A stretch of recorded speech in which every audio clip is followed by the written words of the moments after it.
Hello बच्चों, आइए इस प्रश्न को देखते हैं। पायरुविक अम्ल के ऑक्सीजन में CO2 कितने चरणों में निकलती है? A 1, B 6, C 3, D 12।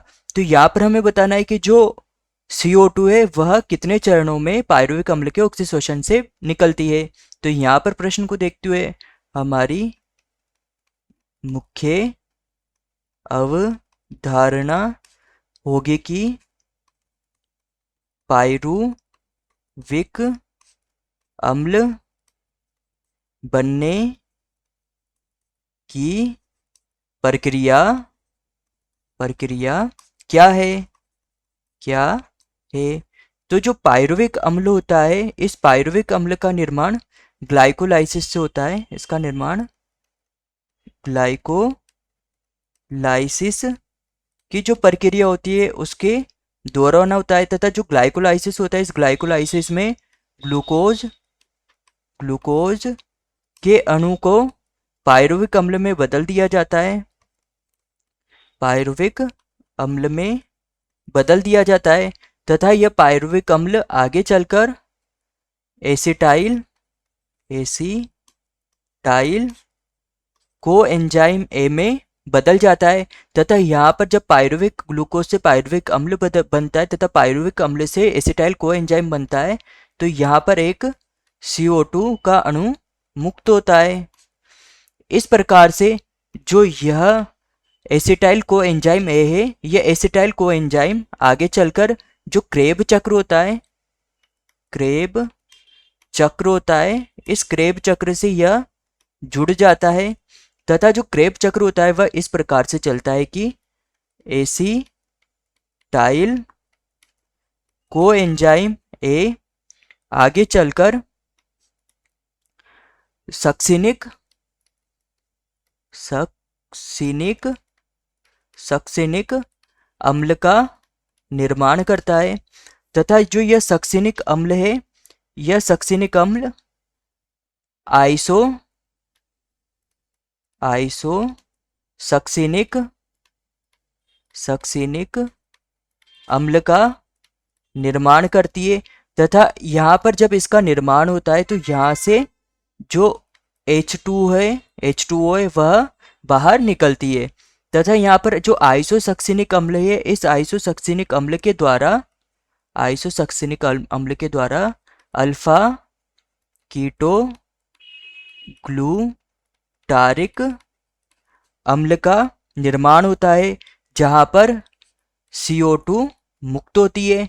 तथा इस अल्फा कीटो ग्लूटारिक के द्वारा जो सक्सिनाइल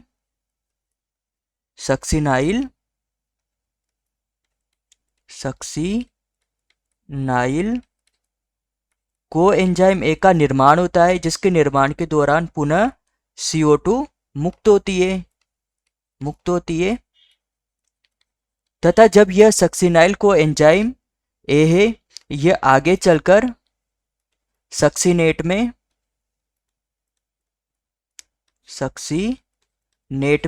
रूपांतरित होता है। तो यहाँ पर GDP के द्वारा GTP का निर्माण किया जाता है। तथा यहाँ पर ADP ATP में बदल जाती है। तथा यह जो सक्सीनेट है, यह सक्सीनेट आगे चलकर फ्यूमरेट में बदल जाता है। तथा जब यह फ्यूमरेट में बदलता है तो यहाँ पर जो FAD है, यह FADH2 में बदल जाता है। तथा यह फ्यूमरेट आगे चलकर मेलेट में बदल जाता है। तथा जो यह मेलेट में बदलता है तो यहाँ पर जो H2 है वह जुड़ जाता है। तथा मेलेट के द्वारा यहाँ पर ऑक्जेलो एसिटिक अम्ल का निर्माण किया जाता है, जहाँ पर इनके निर्माण के दौरान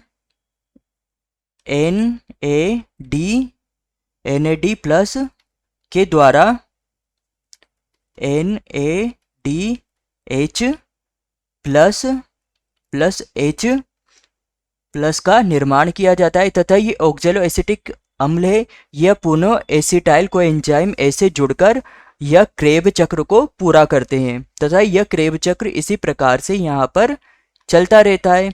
तो यहाँ पर जो CO2 है, अगर हम इसको देखें तो CO2 एक चरण में यहाँ पर इसका प्रथम चरण होता है जहाँ पर यह मुक्त होती है।